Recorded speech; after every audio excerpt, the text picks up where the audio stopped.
ഗിഡൻസ് ആദ്യകാല ചിന്തകന്മാരിൽ നിന്നും വളരെ വ്യത്യസ്തമായിട്ടുള്ള ഒരു ശൈലിയാണ്, ഒരു കാഴ്ചപ്പാടാണ് നമ്മുടെ മുന്നിൽ വയ്ക്കുന്നത്. ആദ്യകാലത്ത് നമ്മൾ കണ്ടു മൈക്രോ മാക്രോ പെർസ്പെക്റ്റീവ്സ് ആണ്. അതിൽ ഏതെങ്കിലും ഒന്നിന് പ്രാധാന്യം കൊടുക്കും, മറ്റതിനെ ഇഗ്നോർ ചെയ്യും. ഇതിൽ നിന്ന് വ്യത്യസ്തമായിട്ടാണെന്ന് നമ്മളിപ്പോൾ പറഞ്ഞതിൽ നിന്ന് തന്നെ മനസ്സിലാക്കി കഴിഞ്ഞു. ഒരു പക്ഷേ നമുക്കറിയാം, എക്സ്ചേഞ്ച് തിയറി എന്നുള്ള ഒരു സ്ട്രീമുണ്ട്. ജോർജ് ഹാമാൻസിൻ്റെ, അദ്ദേഹം അമേരിക്കൻ സോഷ്യോളജിസ്റ്റാണ്. 1910 1989 കാലത്തിൽ ജീവിച്ചിരിക്കുന്ന വളരെ അധികം പ്രശസ്തനായിട്ട് ഉള്ള ഒരു സോഷ്യോളജിസ്റ്റാണ്. അമേരിക്കൻ സോഷ്യോളജിക്കൽ സൊസൈറ്റിയുടെ പ്രസിഡൻറ്റും ഒക്കെ ആയിട്ട് ഒരുപാട് കാര്യങ്ങളിൽ പ്രവർത്തിച്ചയാൾ. അദ്ദേഹത്തിൻ്റെ എക്സ്ചേഞ്ച് തിയറി ഒരു പക്ഷേ ഗിഡൻസിനെ ഒരു അതിരുവരെ സ്വാധീനിച്ചു എന്ന് വേണമെങ്കിൽ നമുക്ക് കാണാൻ കഴിയും. കാരണം എക്സ്ചേഞ്ച് തിയറിയിൽ പറയുന്നത് സോഷ്യൽ ബിഹേവിയറിനെ അദ്ദേഹം ഹാമാൻസ് ഒരു തരത്തിലുള്ള കൊടുക്കൽ വാങ്ങലായിട്ടാണ് വിവക്ഷിക്കുന്നത്. സാമ്പത്തികമായിട്ടുള്ള കൊടുക്കൽ വാങ്ങൽ. അതിൽ എന്തൊക്കെയാണ് വരുന്നതെന്ന് ചോദിച്ചു കഴിഞ്ഞാൽ കോസ്റ്റ് ഉണ്ടാവും, ബെനഫിറ്റ് ഉണ്ടാവും. ബെനഫിറ്റ് മാക്സിമൈസ് ചെയ്യണം, അതുപോലെ കോസ്റ്റ് ഏറ്റവും കുറയ്ക്കണം. ഇതാണ് ഈ എക്സ്ചേഞ്ചിൻ്റെ, സാമ്പത്തികമായിട്ടുള്ള എക്സ്ചേഞ്ചിൻ്റെ അടിസ്ഥാനം. അതുപോലെ തന്നെ ആണ് ഹാമാൻസ് ഈ സാമൂഹികമായിട്ടുള്ള വ്യവഹാരങ്ങളെ കാണുന്നത്. കുറഞ്ഞ ചെലവിൽ കൂടുതൽ നമുക്ക് കിട്ടണം. അതുപോലെ ഒരു എക്സ്ചേഞ്ചിൻ്റെ ഒരു എലിമെൻ്റ് ഹാമാൻസിൽ കാണാനായിട്ട് സാധിക്കും. ഒരു പക്ഷേ ആ എക്സ്ചേഞ്ചിൻ്റെ ഒരു സ്വാധീനം ഗിഡൻസിലുണ്ടായി കാണാം എന്നാണ് ഞാൻ മനസ്സിലാക്കുന്നത്. കാരണം ഇതൊരു തരത്തിലുള്ള എക്സ്ചേഞ്ചാണ്, ഏജൻസിയും സ്ട്രക്ചറും ആയിട്ടുള്ള ഒരു എക്സ്ചേഞ്ച് ആണ് എന്ന് നമുക്ക് കാണാനായിട്ട് സാധിക്കും. ഗിഡൻസ് രണ്ട് ഘടകങ്ങളെ ഈ സിദ്ധാന്തത്തിൽ കൂട്ടിയിണക്കുന്നുണ്ട്. ഒന്ന് ആത്മനിഷ്ഠത, ഏജൻസി അല്ലെങ്കിൽ വ്യക്തി, അതാണ്. മറ്റത് വസ്തുനിഷ്ഠതയാണ്, അത് ഘടനയാണ്, അത് സമൂഹം ആണ് എന്ന് നമുക്ക് അങ്ങനെ മുകളിലേക്ക് ചിന്തിച്ചു കൊണ്ടുവരാനായിട്ട് സാധിക്കും. അല്ലെങ്കിൽ വ്യക്തിയെയും സമൂഹത്തെയും ഗിഡൻസ് വളരെ കൃത്യമായിട്ട് ഇതിൽ അടയാളപ്പെടുത്തുന്നുണ്ട്. അല്ലെങ്കിൽ ഏജൻസിയെയും ഘടനയെയും കൃത്യമായിട്ട് അടയാളപ്പെടുത്തുന്നുണ്ട്. അല്ലെങ്കിൽ വീണ്ടും നമുക്ക് വേണമെങ്കിൽ പറയാം, ആത്മനിഷ്ഠതയെയും വസ്തുനിഷ്ഠതയെയും വ്യക്തമായിട്ട് ഈ സിദ്ധാന്തത്തിൽ അടയാളപ്പെടുത്തുന്നുണ്ട് എന്ന്.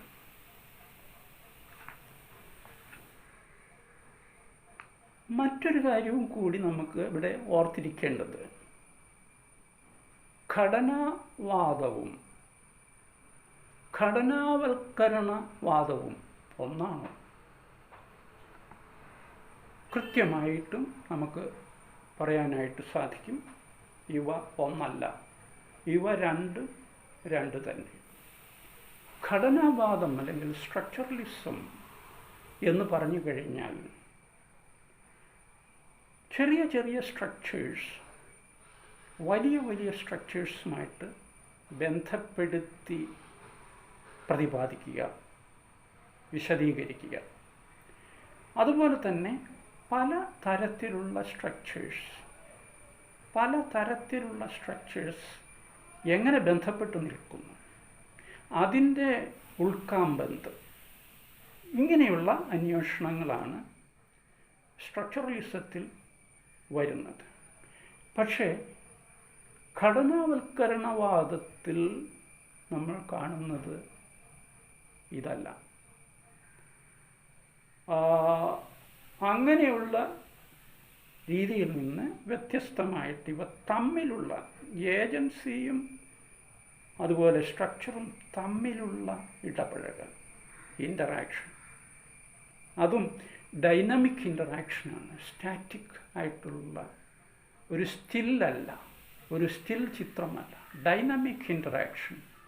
അതുപോലെ ഈ പറയുന്ന റീകേഴ്സീവ്നെസ്സിൽ കൂടിയിട്ട് വീണ്ടും വീണ്ടും ഉള്ള മോഡിഫിക്കേഷൻ, വീണ്ടും വീണ്ടുമുള്ള അഡീഷൻ, വീണ്ടും വീണ്ടും തമ്മിലുള്ള പ്രവർത്തനത്തിൽ കൂടിയിട്ട് പുതിയ പുതിയ മേഖലകളിലേക്ക് ഘടന മാറ്റപ്പെടുന്നത് ആണ് സ്ട്രക്ചറേഷൻ തിയറിയിൽ നമ്മൾ കാണുന്നത്.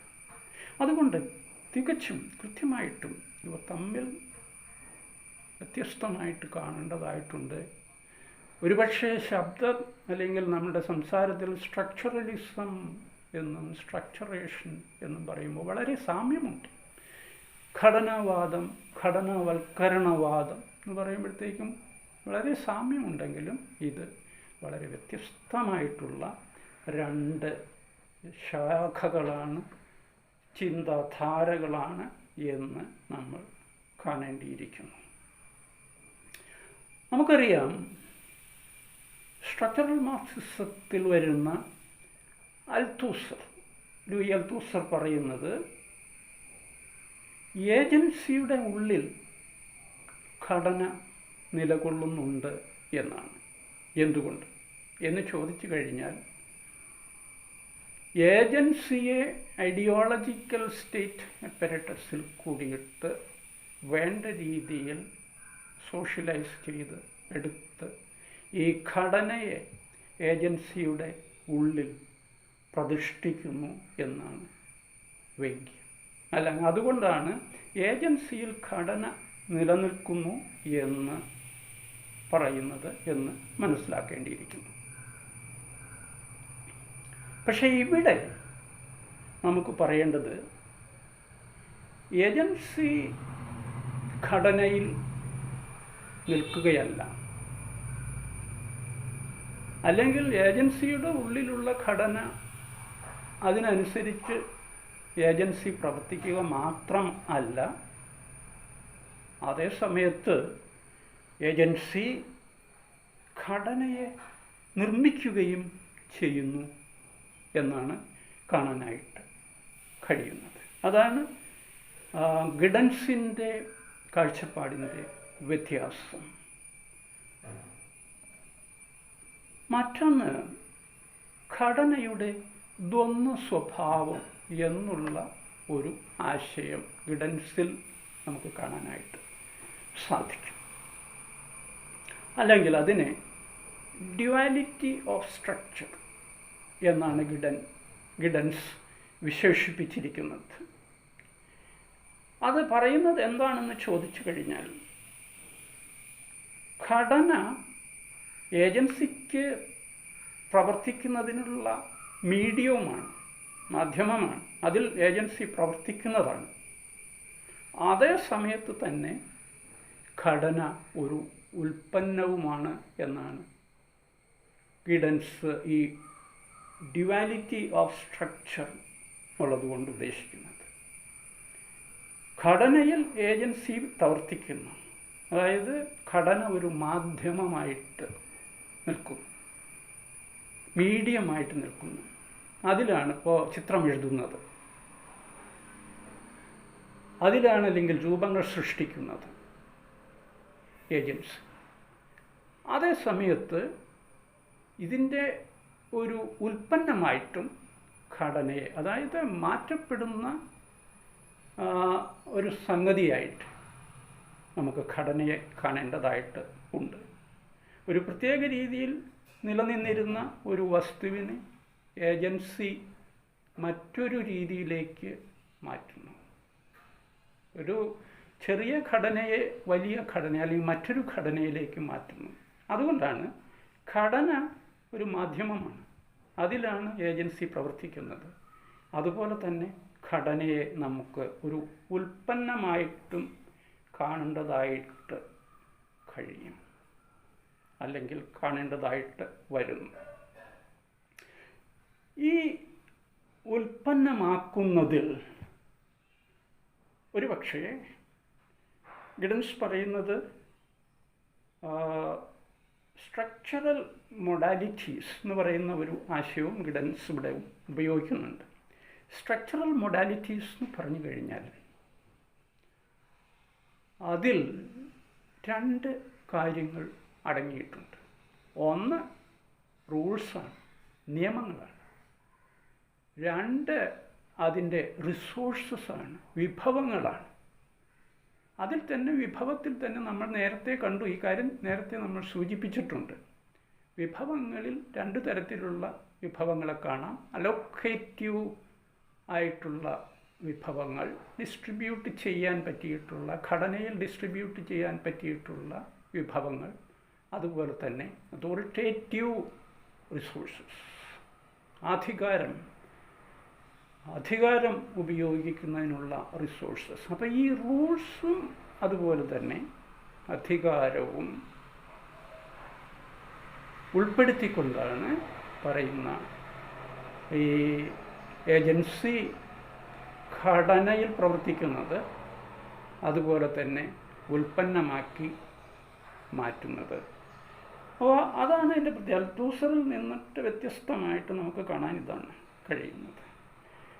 ഈ പറയുന്ന സംഗതി, ദി ഡ്യുവാലിറ്റി ഓഫ് സ്ട്രക്ചർ, ഇത് ഗിഡൻസ് വളരെ വിശദമായിട്ട് പറയുന്നത് central problems of social theory 1979 പ്രസിദ്ധീകരിച്ച central problems of social theory എന്നുള്ള രചനയിലാണ്. ഞാൻ നേരത്തെ തന്നെ ആദ്യ ഭാഗത്തിൽ തന്നെ ഇതിനെ ചൂണ്ടിക്കാണിച്ചിട്ടുണ്ട്.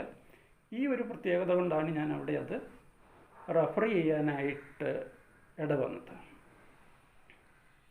അതുകൊണ്ട് ഗിഡൻസ് പറയുന്നു, നിങ്ങൾക്ക് ഏജൻസി ഇത്, ഘടന ഇത് എന്ന് വേർതിരിച്ച് കാണാനായിട്ട് കഴിയുകയില്ല. എന്താണ് ഏജൻസി, എന്താണ് ഘടന, അതൊന്നിച്ച് നമുക്ക് മനസ്സിലാക്കേണ്ടതായിട്ടുണ്ട്. കാരണം രണ്ടും അങ്ങോട്ടും ഇങ്ങോട്ടും ബന്ധപ്പെട്ട് നിൽക്കുന്നു എന്നാണ് പറയാനായിട്ട് സാധിക്കുന്നത്. മറ്റൊരു കാര്യം ഇവിടെ നമുക്ക് പറയേണ്ടതായിട്ട് വരുന്നത്,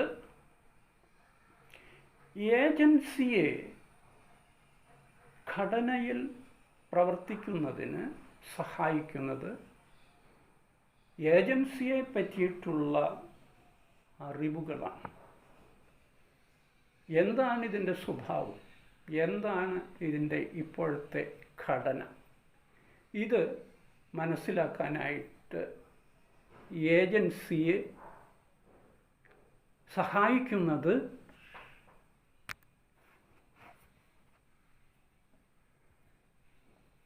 ഏജൻസിയുടെ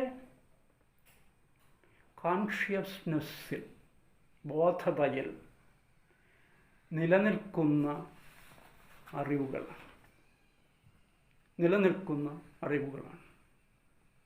അതിന് ഗിഡൻസ് പറയുന്നത് എംബഡഡ് മെമ്മറീസ് ആണ്. ബോധതയിൽ അല്ലെങ്കിൽ കോൺഷ്യസ്നെസ്സിൽ രചയിതമായിട്ടുള്ള, എൻഗ്രേവ് ചെയ്തിട്ടുള്ള അറിവുകളാണ്, ഘടനയെ പറ്റിയിട്ടുള്ള അറിവുകളാണ് ഏജൻസിയെ ഘടനയുമായിട്ട് പ്രവർത്തിക്കുന്നതിന് സഹായിക്കുന്നത് എന്ന് അർത്ഥം. ഇതിനെ മെമ്മറി ട്രേസ് എന്നും ഗിഡൻസ് പറയുന്നുണ്ട്. ഇവിടെ മറ്റൊന്ന് നമുക്കിവിടെ പറയേണ്ടത് എന്താണെന്ന് ചോദിച്ചു കഴിഞ്ഞാൽ, ഘടനയെ പറ്റിയിട്ട് എന്താണ് ഏജൻസി മനസ്സിലാക്കേണ്ടത് ഈ ഇടപഴകലിന് വേണ്ടി എന്ന് ചോദിച്ചാൽ കുറേ കാര്യങ്ങൾ മനസ്സിലാക്കേണ്ടതായിട്ട് വരുന്നു. അതിൽ ഒന്ന് സിഗ്നിഫിക്കേഷൻ എന്ന് പറയുന്നു. അതായത് ഘടനയുടെ അർത്ഥം എന്ത്, ഏത് തരത്തിലുള്ളതാണ് ഈ ഘടന എന്ന് മനസ്സിലാക്കണം. ഒരുപക്ഷെ അത് മനസ്സിലാക്കാൻ ഭാഷയിലും വ്യവഹാരങ്ങളിലും തിരയേണ്ടതായിട്ട് വരും. കാരണം ഈ ഘടനയെ പറ്റിയിട്ടുള്ള കാര്യങ്ങൾ ഭാഷയിലും അതുപോലെ തന്നെ വ്യവഹാരങ്ങളിലും ആയിരിക്കും, ഡിസ്കോഴ്സസിലുമായിരിക്കും നിലകൊള്ളുന്നത്. ഇതിനെയാണ് സിഗ്നിഫിക്കേഷൻ എന്നതുകൊണ്ട് ഉദ്ദേശിക്കുന്നത്. അതുപോലെ ലെജിറ്റിമേഷൻ എന്നുള്ള ഒരു ആശയവും വേണം. ഘടനയുടെ മൂല്യം എന്ത്, ഘടനയുടെ മാനദണ്ഡങ്ങൾ എന്ത്, അല്ലെങ്കിൽ നോംസ് എന്ത്, വാല്യൂസ് എന്ത്. ഘടന ഏത് നോംസിലാണ് പ്രവർത്തിക്കുന്നത്, ഏത് ട്രഡീഷനിലാണ് പ്രവർത്തിക്കുന്നത്, ഏത് കൺവെൻഷനിലാണ് പ്രവർത്തിക്കുന്നത്, അതുപോലെ തന്നെ എന്താണ് അതിൻ്റെ മൂല്യത്തെ പറ്റിയിട്ടുള്ള ബോധം, എന്ത് തരത്തിലുള്ളതാണ് അതിൻ്റെ മൂല്യം, വാല്യൂസ് എന്ന് നോക്കണം. മറ്റൊന്നുള്ളത് ഡോമിനേഷൻ എന്ന ആശയം. ഏത് തരത്തിൽ അധികാരം നിലനിൽക്കും ഘടനയിൽ. അവിടെയാണ് നമ്മൾ വീണ്ടും പരാമർശിക്കേണ്ടത് ഈ പറയുന്ന സ്ട്രക്ചറൽ മൊഡാലിറ്റീസ് എന്ന് പറയുന്നത്. റൂൾസും അതുപോലെ തന്നെ റിസോഴ്സും എങ്ങനെ ഡിസ്ട്രിബ്യൂട്ട് ചെയ്ത്, എങ്ങനെ അത് എന്താ പറയുക, അതിനെ വേർതിരിച്ചുകൊണ്ട് അല്ലെങ്കിൽ ഓരോരുത്തർക്കും സപ്ലൈ ചെയ്തുകൊണ്ട് എങ്ങനെയാണ് നിൽക്കുന്നത് എന്നതാണ്.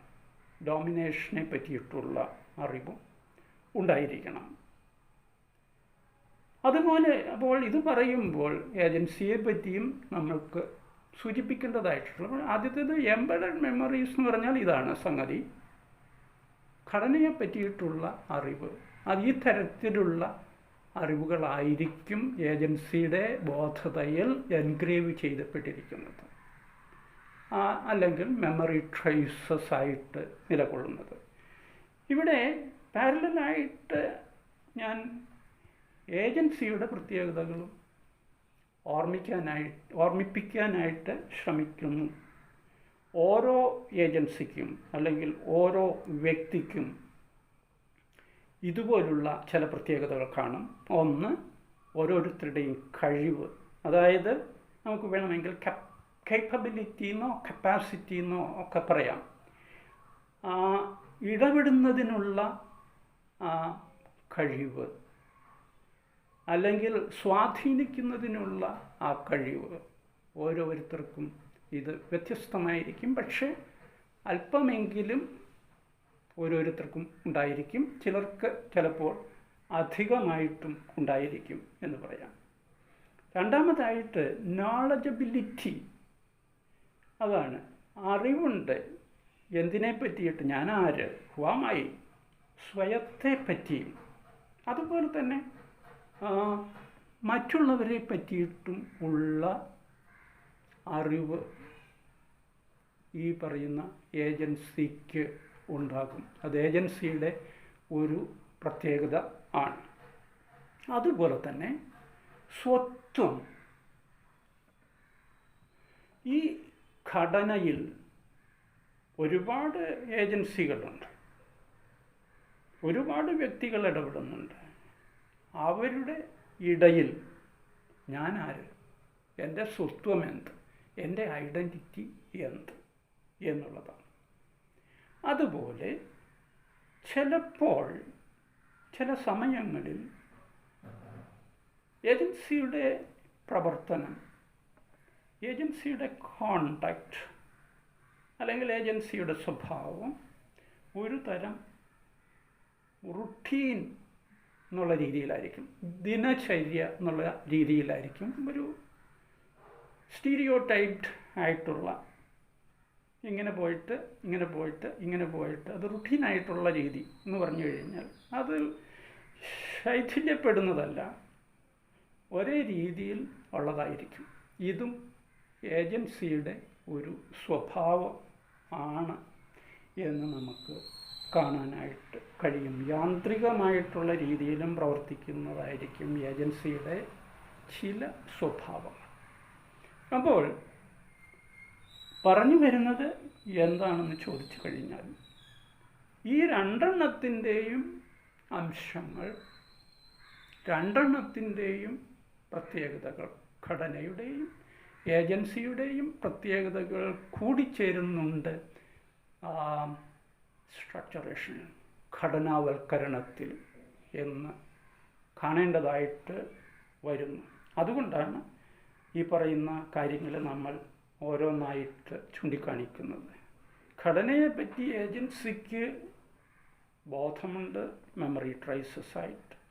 അതുപോലെ തന്നെ ഏജൻസിയെ പറ്റിയിട്ടും ഏജൻസിക്ക് ബോധം ഉണ്ട്, അറിവുണ്ട്. ഇത് എല്ലാം ഈ ഘടനാവൽക്കരണ പ്രതിഭാസത്തിൽ, ഘടനാവൽക്കരണ സമയത്ത്, പ്രവൃത്തിയിൽ കൂടി കലരുന്നുണ്ട്, കൂടി വരുന്നുണ്ട് എന്ന് നമുക്ക് പറയേണ്ടതായിട്ട് വരുന്നു. സ്ട്രക്ചറേഷനിൽ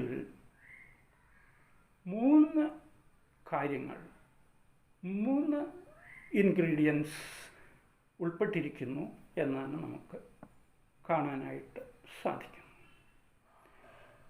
അതായത് ഘടന ഉണ്ട്, അതുപോലെ അതിന് വേണമെങ്കിൽ നമ്മൾക്ക് ഈ മൊഡാലിറ്റീസ് ഓഫ് സ്ട്രക്ചറേഷൻ അല്ലെങ്കിൽ സ്ട്രക്ചറൽ മൊഡാലിറ്റീസ് എന്നുള്ള രീതിയിൽ വിവക്ഷിക്കാനായിട്ട് സാധിക്കും. അതുപോലെ ഇൻ്ററാക്ഷൻ ഉണ്ട്. ഇൻ്ററാക്ഷൻ എന്ന് പറയുമ്പോഴത്തേക്കും അവിടെ ഏജൻസിയുടെ പ്രാധാന്യം, ഏജൻസിയുടെ റോള് നമുക്ക് കാണാനായിട്ട് സാധിക്കും. ആ ഇൻ്ററാക്ഷൻ എന്നുള്ള വാക്കിൽ ഇടപഴകൽ എന്നുള്ള വാക്ക് നമ്മൾ ഉപയോഗിക്കുന്നതോട് കൂടിയിട്ട്. പിന്നെ നമുക്ക് കാണാവുന്നതാണ് സോഷ്യൽ സിസ്റ്റം, സാമൂഹികമായിട്ടുള്ള വ്യവസ്ഥ, ഇൻസ്റ്റിറ്റ്യൂഷൻസ് എന്ന് നമുക്ക് വേണമെങ്കിൽ പറയാം. കുടുംബം, മതം, വിദ്യാഭ്യാസം, സാമ്പത്തികം, രാഷ്ട്രീയം, ഇങ്ങനെയുള്ള സംഗതികൾ. അപ്പോൾ ഈ 3 കാര്യങ്ങളും സ്ട്രക്ചറേഷനിൽ അല്ലെങ്കിൽ സ്ട്രക്ചറേഷൻ്റെ പശ്ചാത്തലത്തിൽ നമ്മൾ മനസ്സിലാക്കി ഇരിക്കേണ്ടതാണ്. ഈ കാര്യങ്ങളാണ് സ്ട്രക്ചറേഷനിൽ അടങ്ങിയിരിക്കുന്നത്. ഘടനയുണ്ട്, ഏജൻസിയുണ്ട്, ആക്ഷനുണ്ട്, അതുപോലെ സിസ്റ്റമുണ്ട്. ഇതെല്ലാം കൂടി ഒത്തുചേരുന്നു സ്ട്രക്ചറേഷൻ, ഘടനാവൽക്കരണ പ്രവൃത്തിയിൽ, പ്രതിഭാസത്തിൽ. ഈ പറയുന്ന ഘടനയിൽ എന്തെങ്കിലും രുചികരമല്ലാത്തത്, സ്വീകരിക്കാൻ കഴിയാത്തത് ആയിട്ടുണ്ടെന്ന് തോന്നുകയാണെങ്കിൽ ഈ പറയുന്ന modality of structuration, structural modalities പ്രവർത്തനക്ഷമമാകും. റൂൾസ് ഉണ്ട്, റെഗുലേഷൻസ് ഉണ്ട്, റിസോഴ്സസ് ഉണ്ട്. അത് പ്രവർത്തനക്ഷമം ആയി മാറും. മറ്റൊരു തരത്തിൽ പറഞ്ഞു കഴിഞ്ഞാൽ, ഒരു എക്സാമ്പിളായിട്ട് അല്ലെങ്കിൽ ഒരു ഉദാഹരണമായിട്ട് പറഞ്ഞു കഴിഞ്ഞാൽ, നമ്മുടെ ഇന്ത്യൻ ശിക്ഷാ നിയമത്തിൽ 377 എന്ന് പറഞ്ഞൊരു വകുപ്പ് ഉണ്ടായിരുന്നതായിട്ട് നമുക്ക് അറിയാം. അത് സ്ത്രീ പുരുഷ ബന്ധം ആണ്, അല്ലെങ്കിൽ ഒരേ സെക്സിൽപ്പെടുന്ന ആളുകൾ തമ്മിലുള്ള ബന്ധത്തെ പ്രൊഹിബിറ്റ് ചെയ്തിരുന്നു, നിരോധിച്ചിരുന്നു, പണിഷബിളായിരുന്നു.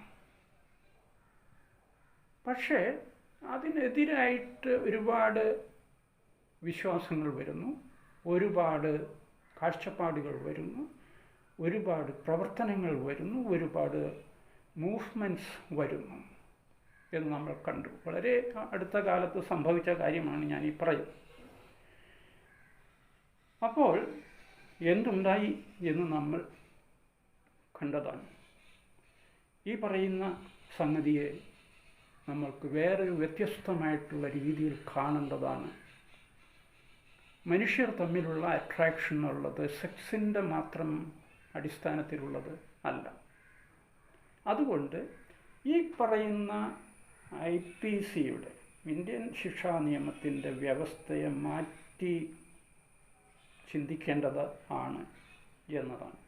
അപ്പോൾ പറഞ്ഞു വരുന്നത് ഇതാണ്: ഘടനയിൽ ചിലതെല്ലാം മാറേണ്ടതായിട്ട് ഉണ്ട് എന്ന് തോന്നിക്കഴിഞ്ഞാൽ അത് ഈ പറയുന്ന പ്രവർത്തനങ്ങളിൽ കൂടിയിട്ട്, സ്ട്രക്ചറൽ മൊഡാലിറ്റീസിൽ കൂടിയിട്ട്, നിയമങ്ങളെ ഉൾപ്പെടുത്തിക്കൊണ്ട് ഉപയോഗിച്ചുകൊണ്ട് നമ്മൾ ചെയ്തതാണ്.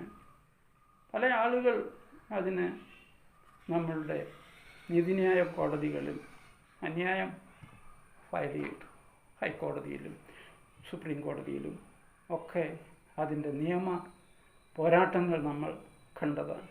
അപ്പോൾ അതാണ് പറയുന്നത്, റൂൾസ് ഉണ്ട്, സ്ട്രക്ചറൽ റൂൾസ് നിൽക്കുന്നുണ്ട്. ആ റൂൾസിനെ പ്രയോജനപ്പെടുത്തിയിട്ട് ഈ പറയുന്ന ഘടനയെ മാറ്റേണ്ടതിനു വേണ്ടി ശ്രമിക്കുന്നു. അങ്ങനെ മാറ്റത്തെ കൊണ്ടുവരുന്നു, ഘടനയിൽ മാറ്റത്തെ. ഇന്നിപ്പോൾ നമുക്കറിയാം, ഈ പറയുന്ന പ്രൊഹിബിഷൻ ഇന്ത്യൻ ശിക്ഷാ നിയമത്തെ സംബന്ധിച്ചിടത്തോളം അസാധുവാണ്. അപ്പോൾ അങ്ങനെയുള്ള മാറ്റങ്ങൾ വരുത്തുന്നതിനുള്ള വഴിയും സ്ട്രക്ചറേഷൻ തിയറിയിൽ